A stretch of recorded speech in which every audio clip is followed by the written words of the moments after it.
Now, some of us, many of us, including myself, would have seen old religious cards, and when you look at the prayer at the back, it would say at the bottom, 300 days indulgence.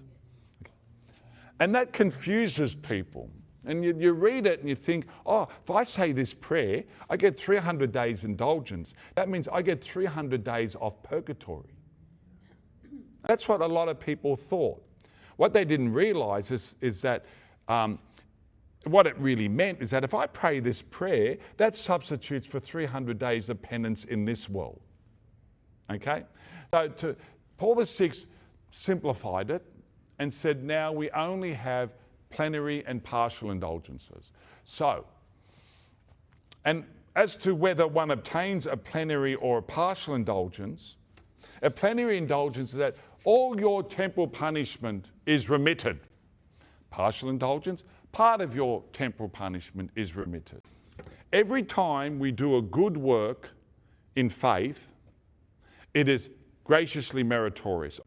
So if I do a good work in faith, sincere, that's graciously meritorious.